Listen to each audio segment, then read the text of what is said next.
ओम शांति। आज 4 मई 2025 के अव्यक्त बाप दादा के अव्यक्त मधुर महावाक्य सुनेंगे।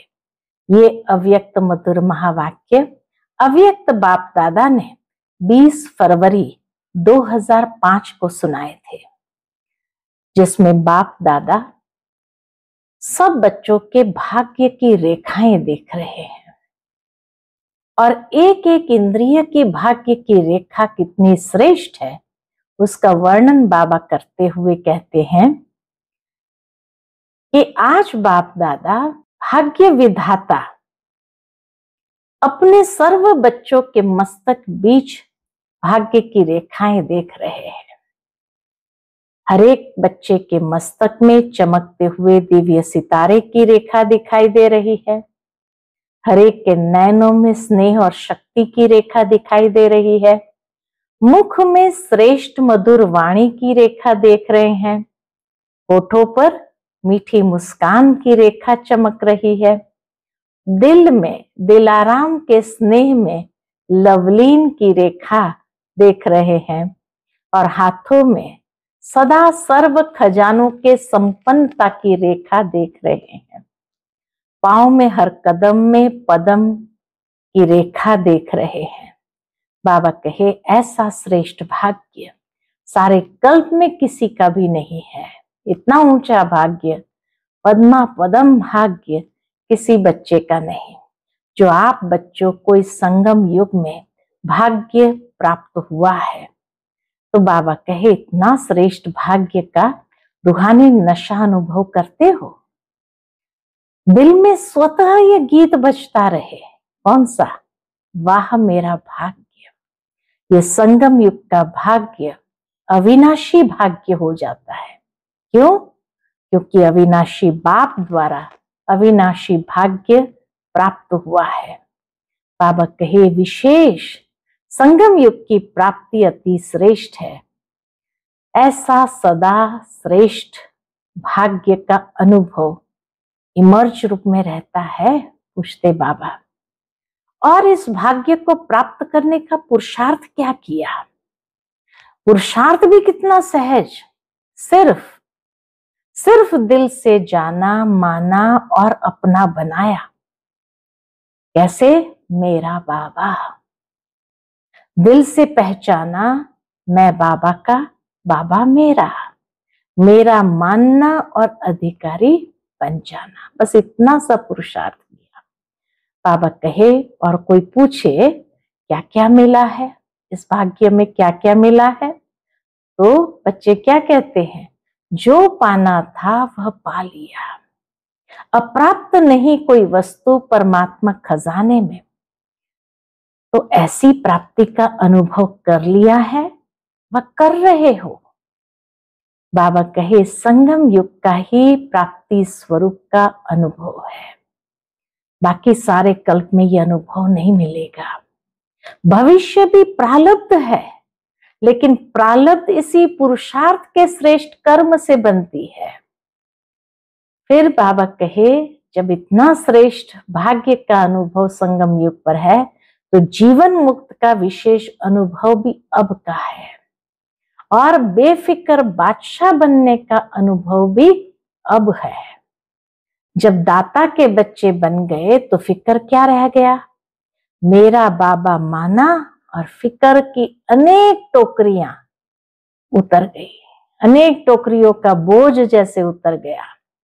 फिर अभी जब बोझ ही उतर गया, हल्के हो गए, तो बाबा कहे फिर प्रकृति का खेल देखते हो या माया का खेल भी देखते हो, लेकिन कैसी स्थिति? बेफिक्र बादशाह होकर के देखते हैं, साक्षी दृष्टा होकर के खेल देखते हो। क्यों? क्योंकि बाबा कहे अभी दुनिया वालों को तो फिर भी डर सताता है, बच्चों को डर नहीं है। निश्चय और निश्चित है कि जो होगा वो अच्छा ही होगा। क्यों? क्योंकि त्रिकालदर्शी स्टेज पर स्थित होकर हर दृश्य को देखते हो और जानते हो कि आज क्या है, कल क्या होने वाला है। इसको अच्छी तरह से जान गए हो, नॉलेजफुल हो ना। इसलिए बाबा के घर में और फरवरी मास में कोई वीआईपी रिट्रीट थी, कॉल ऑफ टाइम रिट्रीट, जिसमें 50 देशों के भाई बहनें पहुंचे थे। तो बाबा विशेष नए बच्चों को देखकर कहते हैं, सभी बच्चे स्नेह के, सहयोग के और संपर्क के प्यार में बंधे हुए अपने घर पहुंच गए हैं। चाहे स्नेह था, भाई बहनों के साथ सहयोगी रहे हैं या संपर्क में रहे, तो बाबा कहे ये प्यार में बंधे हुए थे ना, तो अपने घर में पहुंच गए। और बाप दादा का प्यार ज्यादा है या बच्चों का ज्यादा है? बाबा कहे बच्चों का ज्यादा है। बच्चों का प्यार है तब तो कहां कहां से पहुंच गए हैं, कितने देशों से आए हैं। तो बताया गया बाबा को 50 देशों से आए हैं। बाबा कहे बच्चे जब दिल से याद करते हैं ना, तो बाप हाजिर हो जाता है। अभी बाप बच्चों से क्या चाहता है? अभी बाबा की चाहना हर एक बच्चे के प्रति क्या है? बाबा यही चाहता है कि एक एक बच्चा स्वराज्य अधिकारी राजा बने। बाप दादा जब बच्चों को देखकर प्यार आता है कि 63 जन्म बहुत मेहनत की है दुख शांति से दूर होने की, तो बाबा यही चाहते हैं कि हर बच्चा भी स्वराज्य अधिकारी बने, मन बुद्धि संस्कार का मालिक बन, राजा बने। जब चाहे, जहां चाहे, जैसे चाहे वैसे अपने मन बुद्धि संस्कार को परिवर्तन कर सके और टेंशन फ्री लाइफ का अनुभव सदा इमर्ज हो। बाबा कहे सोचो नहीं, सोचना माना मर्ज रहना, वो अनुभव मर्ज रहना, लेकिन जब स्वरूप में लाते हो अर्थात इमर्ज हो जाना। समय के लिए इंतजार नहीं करो। बाबा कहे अभी समय अनुसार एक सेकंड में मन के ऐसे मालिक बन जाओ जो मन को ऑर्डर कर सकते हो, मन को एकाग्र कर सकते हो, फुल स्टॉप लगा सकते हो कि लगाएंगे फुल स्टॉप और लग जाएगा क्वेश्चन मार्क, क्यों, क्या, कैसे, ये क्या, वो क्या। बाबा कहे फुल स्टॉप, सेकंड में पॉइंट बन जाओ। वेस्ट को पॉइंट लगानी है और महावाक्य जो सुनते हैं उस पॉइंट पर मनन करना है। और कोई तकलीफ नहीं है और कोई मेहनत नहीं, बस एक शब्द सिर्फ अभ्यास में लाओ, पॉइंट। पॉइंट स्वरूप बनना है। पॉइंट याद रखो, पॉइंट लगाओ और पॉइंट बन जाओ। पॉइंट याद रखो माना बाबा को याद करो, बाबा पॉइंट है। हर बीती बात को पॉइंट लगाओ और पॉइंट बन जाओ, सोल कॉन्शियस बन जाओ। ये अभ्यास सारे दिन में बीच बीच में करो, कितने भी बिजी हो, लेकिन ये ट्रायल करो। एक सेकंड में पॉइंट बन सकते हो, एक सेकंड में पॉइंट लगा सकते हो। जब ये अभ्यास बार बार का होगा तभी आने वाले समय में, अंतिम समय में फुल पॉइंट्स ले सकेंगे, अर्थात फुल मार्क से पास विथ ऑनर बन जाएंगे। यही परमात्म पढ़ाई है, यही परमात्म पालना है। तो सुनते हैं आज के बाबा के अनमोल मधुर महावाक्य। आज की मुरली का टाइटल है दिल से मेरा बाबा कहो और सर्व अविनाशी खजानों के मालिक बन, बेफिक्र बादशाह बनो। आज भाग्य विधाता बाप दादा अपने सर्व बच्चों के मस्तक बीच भाग्य की रेखाएं देख रहे हैं। बाप दादा हर एक बच्चे के मस्तक के बीच भाग्य की रेखाएं देख रहे हैं। हर एक बच्चे के मस्तक में चमकते हुए दिव्य सितारे की रेखा दिखाई दे रही है। सबसे पहले बाबा ने मस्तक में कौन सी भाग्य की रेखा देखी? तो बाबा कहे चमकते हुए दिव्य सितारे की रेखा देखी। फिर हर एक के नयनों में स्नेह और शक्ति की रेखा देख रहे हैं। मस्तक पर दिव्य सितारे की रेखा चमकती हुई देखी और नैनों में स्नेह और शक्ति की रेखा देख रहे हैं। मुख में श्रेष्ठ मधुर वाणी की रेखा देख रहे हैं। होठों पर मीठे मुस्कान की रेखा चमक रही है। एक एक इंद्रिय के रेखा बाबा देख रहे हैं कि मस्तक में दिव्य चमकते हुए सितारे की रेखा, नैनों में स्नेह और शक्ति की रेखा, वाणी के अंदर श्रेष्ठ मधुर वाणी की रेखा देख रहे हैं और होठों पर मीठी मुस्कान की रेखा चमकते हुए देख रहे हैं। फिर दिल में दिलाराम के स्नेह में लवलीन की रेखा देख रहे हैं। हाथों में सदा सर्व खजानों के संपन्नता की रेखा देख रहे हैं और पांव में हर कदम में पदम की रेखा देख रहे हैं।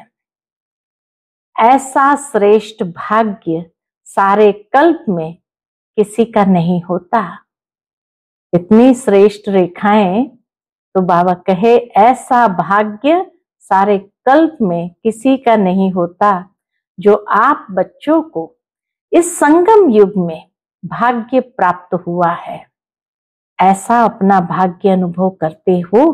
पूछते बाबा कि ऐसा स्वयं को भी भाग्यवान अनुभव करते हो? इतने श्रेष्ठ भाग्य का रूहानी नशा अनुभव करते हो? जिसका इतना श्रेष्ठ भाग्य हो उसको कितना नशा होगा, तो बाबा का इतना श्रेष्ठ रूहानी नशा अनुभव करते हो। दिल में स्वतः गीत बजता है।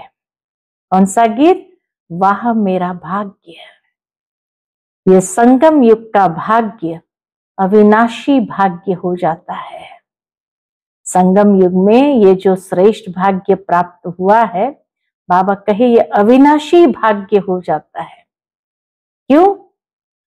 अविनाशी बाप द्वारा अविनाशी भाग्य प्राप्त हुआ है। लेकिन प्राप्ति संगम पर ही होता है। इस संगम युग पर ही अनुभूति करते हो। सिर्फ संगम पर ही इसकी प्राप्ति होती है और सिर्फ संगम पर ही इसका अनुभव भी होता है। यह विशेष संगम युग की प्राप्ति अति श्रेष्ठ है। बाबा कहे ये प्राप्ति भी बहुत श्रेष्ठ है। तो ऐसे श्रेष्ठ भाग्य का अनुभव सदा इमर्ज रहता है। पूछते हैं बाबा कि ऐसा श्रेष्ठ भाग्य का अनुभव व नशा सदा इमर्ज रहता है या कभी मर्ज कभी इमर्ज रहता है? और पुरुषार्थ क्या किया? इतने श्रेष्ठ भाग्य की प्राप्ति के लिए पुरुषार्थ क्या किया? इतने बड़े भाग्य की प्राप्ति के लिए पुरुषार्थ कितना सहज हुआ? कौन सा पुरुषार्थ? सहज से सहज पुरुषार्थ कौन सा हुआ? सिर्फ दिल से जाना, माना और अपना बनाया। सिर्फ दिल से जाना, माना और अपना बनाया। मेरा बाबा। सिर्फ बाबा को दिल से जाना, माना और अपना बनाया। दिल से पहचाना, मैं बाबा का, बाबा मेरा। मेरा मानना और अधिकारी बन जाना। इतने श्रेष्ठ भाग्य के अधिकारी बन जाना। अधिकार भी कितना बड़ा है, सोचो। कोई पूछे क्या क्या मिला है तो क्या कहेंगे? कितना श्रेष्ठ भाग्य का अधिकार मिला है। और कोई पूछे क्या क्या मिला है तो क्या कहेंगे? जो पाना था वह पा लिया। अप्राप्त नहीं कोई वस्तु परमात्मा खजाने में। कोई अप्राप्ति ही नहीं, पाना था वो पा लिया। ऐसे प्राप्ति स्वरूप का अनुभव कर लिया व कर रहे हो? पूछते बाबा, कर लिया या कर रहे हो? भविष्य की बात अलग है। इस संगम युग का ही प्राप्ति स्वरूप का अनुभव है। अगर संगम पर अनुभव नहीं किया तो भविष्य में भी नहीं हो सकता। संगम इतना श्रेष्ठ है तो बाबा कहे अगर अभी नहीं अनुभव किया तो फिर भविष्य में तो कर ही नहीं सकते हैं। क्यों? भविष्य प्रारब्ध है, लेकिन प्रारब्ध इस पुरुषार्थ के श्रेष्ठ कर्म से बनती है। पुरुषार्थ भी क्या किया इतना सहज? कौन सा? दिल से जाना, माना और अपना बना दिया। मेरा बाबा कहा, मैं बाबा का, बाबा मेरा, और मेरा मानना, अधिकारी बन जाना। तो इसीलिए बाबा कहे भविष्य प्रारब्ध है, लेकिन प्रारब्ध इस पुरुषार्थ के श्रेष्ठ कर्म से बनती है।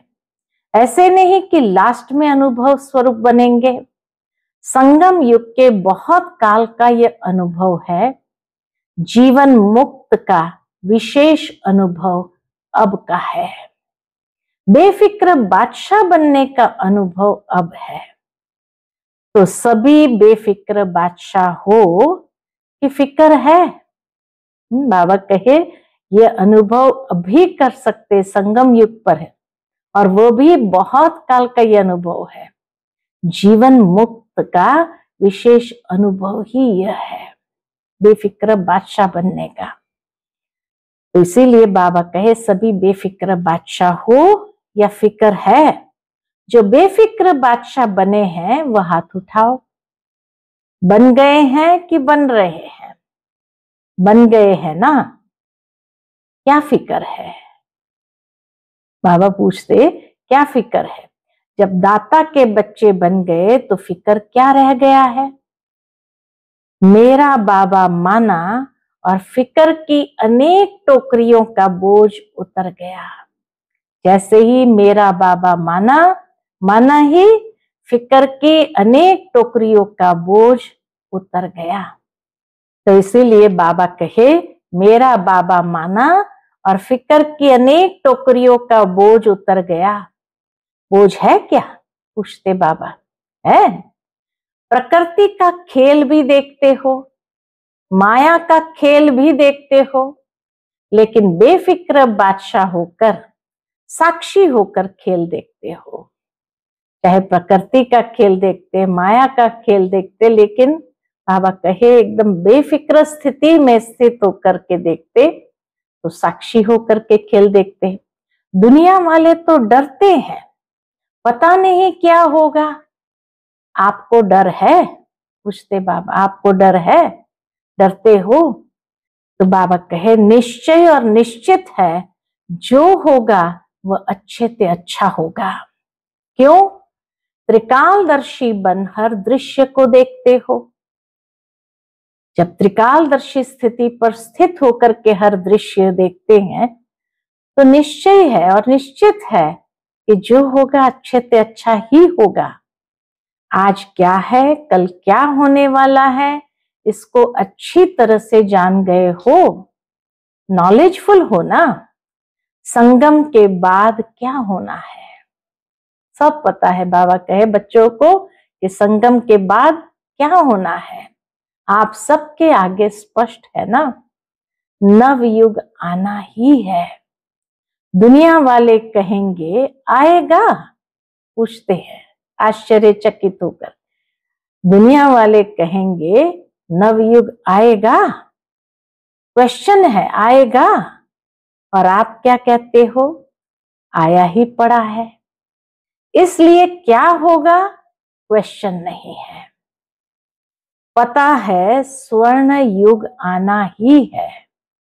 रात के बाद अब संगम प्रभात है, अमृत वेला है, अमृत वेले के बाद दिन आना ही है। निश्चय जिसको भी होगा वह निश्चिंत, कोई चिंता नहीं होगी, बेफिक्र। विश्व रचता द्वारा रचना की स्पष्ट नॉलेज मिल गई है। विश्व रचता बाप द्वारा रचना की स्पष्ट नॉलेज हमें मिल गई है। बाप दादा देख रहे हैं सभी बच्चे स्नेह के, सहयोग के और संपर्क के प्यार में बंधे हुए अपने घर पहुंच गए हैं। उस समय ज्ञान सरोवर में कॉल ऑफ टाइम का प्रोग्राम चल रहा था, रिट्रीट चल रहा था, तो काफी देश विदेश के भाई बहनें नए आए थे। तो उनको देखते हुए बाबा कहे, सभी बच्चे स्नेह के, सहयोग के और संपर्क के प्यार में बंधे हुए अपने घर पहुंच गए हैं। बाप दादा सभी स्नेही बच्चों को, सहयोगी बच्चों को, संपर्क वाले बच्चों को अपने अधिकार लेने के लिए अपने घर में पहुंचने की मुबारक दे रहे हैं। मुबारक हो, मुबारक हो। बाप दादा का प्यार बच्चों से ज्यादा है, वह बच्चों का बाप दादा से ज्यादा है। किसका है? किसका प्यार ज्यादा है? बाबा कहे, आपका या बाप का? तो बाप तो कहते हैं बच्चों का ज्यादा है। कितना बाबा नए बच्चों को भी कितना प्यार देते हैं और कहते हैं बच्चों का ज्यादा है। देखो, बच्चों का प्यार है तब तो कहां कहां से पहुंच गए हैं ना, कितने देशों से आए हैं। तो किसी ने सुनाया बाबा को 50 देशों से। बाबा कहे 50 देशों से आए हैं, लेकिन सबसे दूर से दूर कौन आया है? अमेरिका वाले दूर से आए हैं। आप भी दूर से आए हैं, लेकिन बाप दादा तो परमधाम से आया है। उसकी भेंट में अमेरिका क्या है? अमेरिका दूर है या परमधाम दूर है? सबसे दूर देशी बाप दादा है। बच्चे याद करते, मनी मन बच्चे याद करते और बाप हाजिर हो जाते हैं। अभी बाप बच्चों से क्या चाहते हैं? बाबा पूछते, अभी बाप बच्चों से क्या चाहते हैं? पूछते हैं ना, कई बच्चे पूछते हैं ना, बाप क्या चाहते हैं? तो बाप दादा यही मीठे मीठे बच्चों से चाहते हैं कि एक एक बच्चा स्वराज्य अधिकारी राजा हो। बाबा क्या चाहते हैं? बाबा खुद बता देते हैं कि एक एक बच्चा स्वराज्य अधिकारी राजा हो। सभी राजा हो, स्वराज्य है, स्व पर राज्य तो है ना। जो समझते हैं स्वराज्य अधिकारी राजा बना हूं, वह हाथ उठाओ। बहुत अच्छा। बाप दादा को बच्चों को देखकर प्यार आता है कि 63 जन्म बहुत मेहनत की है दुख अशांति से दूर होने की। इसमें मेहनत की है, दुख शांति से दूर होने की बहुत मेहनत बच्चों ने की है। तो बाप यही चाहते हैं कि हर बच्चा, बाप यही चाहते हैं कि हर बच्चा अभी स्वराज्य अधिकारी बने, मन बुद्धि संस्कार का मालिक बने, राजा बने। जब चाहे, जहां चाहे, जैसे चाहे वैसे मन बुद्धि संस्कार को परिवर्तन कर सके। बाप दादा की यही चाहना है कि हर बच्चा स्वराज्य अधिकारी बने, अर्थात अपने मन बुद्धि संस्कार के मालिक बने। जब चाहे, जहां चाहे वैसे मन बुद्धि संस्कार को परिवर्तन कर सके। टेंशन फ्री लाइफ का अनुभव सदा इमर्ज हो। बाप दादा देखते हैं कभी मर्ज भी हो जाता है, सोचते हैं ये नहीं करना है, ये राइट है, ये रॉन्ग है, लेकिन सोचते हैं, स्वरूप में नहीं लाते हैं। सोचना माना मर्ज रहना, स्वरूप में लाना अर्थात इमर्ज रहना। खाली सोचते रहे माना वो मर्ज है, बाहर नहीं आ रहा है। और जब स्वरूप में लाते हैं अर्थात इमर्ज होना। समय के लिए तो नहीं इंतजार कर रहे हो ना, कभी कभी करते हैं, रूरिहान करते हैं ना। तो कई बच्चे कहते हैं समय आने पर ठीक हो जाएंगे। समय तो आपकी रचना है।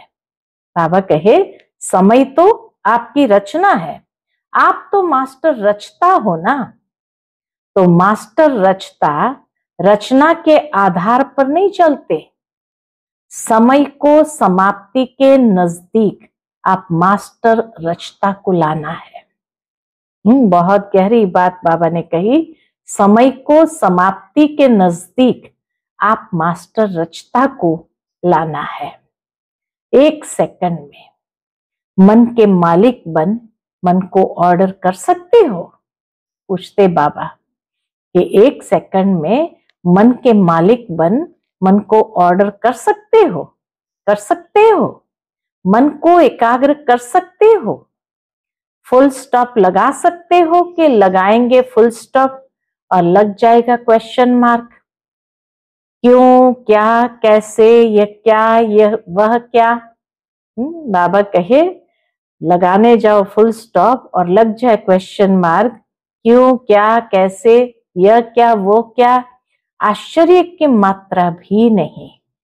बाबा कहे आश्चर्य की मात्रा भी नहीं। फुल स्टॉप, सेकंड में पॉइंट बन जाओ, सेकंड में पॉइंट बन जाओ और कोई मेहनत नहीं है। एक शब्द सिर्फ अभ्यास में लाओ, पॉइंट। बस 1 सेकंड में पॉइंट शब्द को ले आओ और पॉइंट बन जाओ। पॉइंट स्वरूप बनना है।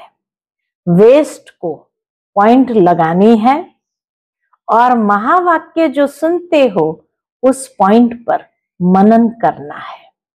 वेस्ट थॉट्स को पॉइंट लगाना है, फुल स्टॉप लगाना है और जो महावाक्य सुनते हो उस पॉइंट पर मनन करना है और कोई भी तकलीफ नहीं है। पॉइंट याद रखो, पॉइंट लगाओ, पॉइंट बन जाओ। पॉइंट याद रखो, पॉइंट लगाओ और पॉइंट बन जाओ। यह अभ्यास सारे दिन में बीच बीच में करो। कितने भी बिजी हो, बाबा कहे कितने भी बिजी हो, लेकिन ये ट्रायल करो। 1 सेकंड में पॉइंट बन सकते हो? 1 सेकंड में पॉइंट लगा सकते हो? जब यह अभ्यास बार बार का होगा तब ही आने वाले अंतिम समय में फुल पॉइंट्स ले सकेंगे, फुल मार्क्स ले सकेंगे, पास विथ ऑनर बन जाएंगे। यही परमात्म पढ़ाई है, यही परमात्म पालना है। बाबा कहे यही परमात्म पढ़ाई है, यही परमात्म पालना है। तो जो भी आए हैं, जैसे कहा फरवरी मास था, कॉल ऑफ टाइम की रिट्रीट चल रही थी, तो बाबा कहे जो भी आए हैं, चाहे पहली बार आने वाले हैं, जो पहली बार मिलन मनाने के लिए आए हैं, वह हाथ उठाओ। बहुत आए हैं, वेलकम। भगवान वेलकम करे तो कितनी बड़ी बात है। वेलकम। जैसे अभी पहली बारी आए हो ना, तो पहला नंबर भी लेना। चांस है, बाबा उनको कहते चांस है। आप सोचेंगे हम तो अभी अभी पहली बार आए हैं, हमारे से पहले वाले तो बहुत है। लेकिन ड्रामा में बहुत सुंदर सीक्रेट बाबा बताते, ड्रामा में ये चांस रखा हुआ है। कौन सा? कि लास्ट सो फास्ट और फर्स्ट। लास्ट सो फास्ट और फास्ट से फर्स्ट हो सकते हो। ये ड्रामा में मार्जिन रखी हुई है। चांस है और चांस लेने वालों को बाप दादा चांसलर कहते हैं। तो चांसलर बनो, बनना है चांसलर। चांसलर बनना है। जो समझते हैं चांसलर बनेंगे वह हाथ उठाओ। फिर बाबा देख करके कहते चांसलर बनेंगे, वाह मुबारक हो।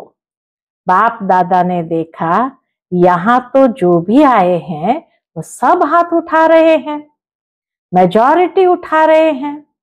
मुबारक हो, मुबारक हो। बाप दादा ने आप सभी आने वाले मीठे मीठे प्यारे प्यारे बच्चों को विशेष याद किया है।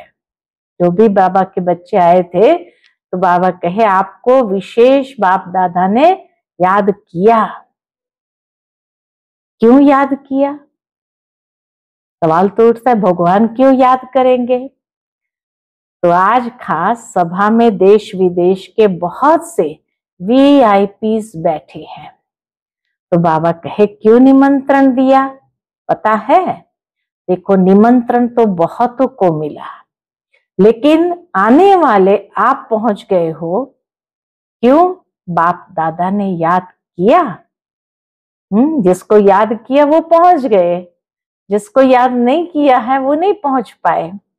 क्योंकि बाप दादा जानते हैं कि जो भी आए हैं वह स्नेही सहयोगी से सहज योगी बनने वाली क्वालिटी है। हाँ, बाप दादा जानते हैं कि जो भी आए हैं वह स्नेही सहयोगी से सहज योगी बनने वाली क्वालिटी है। अगर हिम्मत रखेंगे तो आप सहज योगी बन औरों को भी सहज योग का मैसेंजर बन मैसेज दे सकते हो। मैसेज देना अर्थात गॉडली मैसेंजर बनना। तो बाबा ने क्यों याद किया?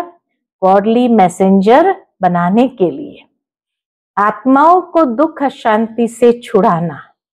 फिर भी आपके ही भाई बहनें हैं ना, तो अपने भाई बहनों को गॉडली मैसेज देना अर्थात मुक्त करना, दुख अशांति से मुक्त करना। इसकी दुआएं बहुत मिलती है। किसी भी आत्मा को दुख अशांति से छुड़ाने की दुआएं बहुत मिलती है, और दुआएं मिलने से अतीन्द्रिय सुख, आंतरिक खुशी की फीलिंग बहुत आती है। क्यों? क्योंकि खुशी बांटी ना तो खुशी बांटने से खुशी बढ़ती है। सभी खुश हो, पूछते बाबा। खुशी बांटने से खुशी बढ़ती है, तो सभी खुश हो। विशेष बाप दादा मेहमानों से नहीं, अधिकारियों से पूछते हैं। जो बाप दादा के अधिकारी बच्चे हैं उनको बाबा पूछते हैं। अपने को मेहमान नहीं समझना, अधिकारी है। तो सभी खुश है? हाँ, आप आने वालों से पूछते हैं। कहने में आता है मेहमान, कहने में आता है मेहमान, लेकिन मेहमान नहीं हो, महान बन महान बनाने वाले हो। तो पूछो खुश है? बाबा पूछते हैं खुश है? खुशी है तो हाथ हिलाओ। सभी खुश है? अभी जाकर के क्या करेंगे? पूछते बाबा। अभी जाकर के क्या करेंगे? खुशी बांटेंगे ना। सबको खूब खुशी बांटना, जितनी बांटेंगे उतनी बढ़ेगी। ठीक है? अच्छा, खूब ताली बजाओ। सभी ने खूब तालियां बजाई। जैसे अभी ताली बजाई ऐसे सदा खुशी की तालियां ऑटोमेटिकली बजती रहे। अच्छा, फिर बाप दादा टीचर्स को देखते हुए कहते हैं, बाप दादा सदा टीचर्स को कहते हैं, टीचर्स अर्थात जिसके फीचर्स से फ्यूचर दिखाई दे। ऐसी टीचर्स हो ना, आपको देखकर स्वर्ग के सुख की फीलिंग आए, शांति की अनुभूति हो, चलते फिरते फरिश्ते दिखाई दे। ऐसी टीचर्स हो ना, अच्छा है। चाहे प्रवृत्ति में रहने वाले हैं, चाहे सेवा के निमित्त बने हुए हैं, लेकिन सभी बाप दादा समान बनने वाले निश्चय बुद्धि विजयी है। अच्छा, चारों ओर के, चाहे साकार रूप में सामने हैं, चाहे दूर बैठे भी दिल के नजदीक है, ऐसे सदा श्रेष्ठ भाग्यवान आत्माओं को सदा निमित्त बन निर्माण का कार्य सफल करने वाले विशेष आत्माओं को सदा बाप के समान बनने के उमंग उत्साह में आगे बढ़ने वाले हिम्मतवान बच्चों को सदा हर कदम में पद्मों की कमाई जमा करने वाले बहुत बहुत वर्ल्ड में पद्म गुणा धनवान भरपूर आत्माओं को बाप दादा का याद प्यार और नमस्ते। हम सभी रूहानी बच्चों की रूहानी माता पिता बाप दादा को याद प्यार, गुड मॉर्निंग और नमस्ते। नमस्ते। शुक्रिया बाबा, शुक्रिया।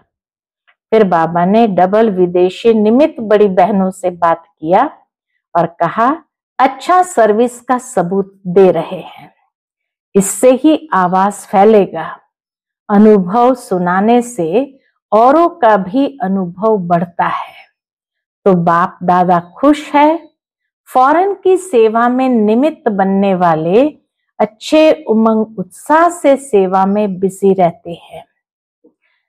गए देश से हैं, लेकिन विदेश वालों की सेवा ऐसे ही निमित्त बन के कर रहे हैं जैसे वहां के ही है। अपनेपन की भासना देते हो और सब तरफ के हैं, एक तरफ के नहीं है। बाबा के सब तरफ के हैं, सिर्फ एक तरफ के नहीं है, लंदन के या अमेरिका के नहीं, बेहद सेवाधारी है। जिम्मेवारी तो विश्व की है ना। तो बाप दादा मुबारक दे रहे हैं, कर रहे हैं, आगे और अच्छे ते अच्छे उड़ते और उड़ाते रहेंगे। फिर बाबा की पर्सनल मुलाकात रही किसी के साथ, तो बाबा कहे, सभी होली और हैप्पी हंस हो। हंस का काम क्या होता है? हंस में निर्णय शक्ति बहुत होती है। तो आप भी होली हैप्पी हंस, व्यर्थ को समाप्त करने वाले और समर्थ बनाने वाले हो। सभी ever happy, ever ever happy. अभी कभी दुख को आने नहीं देना। दुख को डाइवोर्स दे दिया तभी तो दूसरों का दुख निवारण करेंगे ना। तो सुखी रहना है और सुख देना है, ये काम करेंगे ना। यहां से जो सुख मिला है वह जमा रखना। कभी भी कुछ भी हो ना, बाबा मीठा बाबा दुख ले लो, अपने पास नहीं रखना। खराब चीज रखी जाती है क्या? तो दुख खराब है ना, तो दुख निकाल दो, सुखी रहो। तो यह है सुखी ग्रुप और सुखदायी ग्रुप। चलते फिरते सुख देते रहो। कितना आपको दुआएं मिलेगी। तो ये ग्रुप ब्लेसिंग के पात्र है। तो सभी खुश है ना। अभी मुस्कुराओ, बस मुस्कुराते रहना, खुशी में नाचो। अच्छा, आज का बाप दादा का मधुर वरदान हम बच्चों के प्रति है, याद और सेवा के बैलेंस द्वारा चढ़ती कला का अनुभव करने वाले राज्य अधिकारी भव। याद और सेवा के बैलेंस द्वारा चढ़ती कला का अनुभव करने वाले राज्य अधिकारी भव। याद और सेवा का बैलेंस है तो हर कदम में चढ़ती कला का अनुभव करते रहेंगे। हर संकल्प में सेवा हो तो व्यर्थ से छूट जाएंगे। सेवा जीवन का एक अंग बन जाए। जैसे शरीर में सब अंग जरूरी है, वैसे ब्राह्मण जीवन का विशेष अंग कौन सा है? सेवा है। बहुत सेवा का चांस मिलना, स्थान मिलना, संग मिलना, यह भी भाग्य की निशानी है। ऐसा सेवा का गोल्डन चांस लेने वाले ही राज्य अधिकारी बनते हो। आज का स्लोगन है, परमात्मा प्यार की पालना का स्वरूप है सहज योगी जीवन। आज का व्यक्त इशारा, रूहानी रॉयल्टी और प्योरिटी की पर्सनैलिटी धारण करो। पवित्रता आप ब्राह्मणों का सबसे बड़े ते बड़ा श्रृंगार है। संपूर्ण पवित्रता आपके जीवन की सबसे बड़े ते बड़ी प्रॉपर्टी है। रॉयल्टी और पर्सनैलिटी है। इसे धारण कर एवर रेडी बनो तो प्रकृति अपना काम शुरू करे। प्योरिटी की पर्सनैलिटी से संपन्न रॉयल आत्माओं को सभ्यता की देवी कहा जाता है। प्योरिटी की पर्सनैलिटी से संपन्न, उसको क्या कहेंगे? रॉयल आत्माओं को सभ्यता की देवी कहा जाता है। ओम शांति।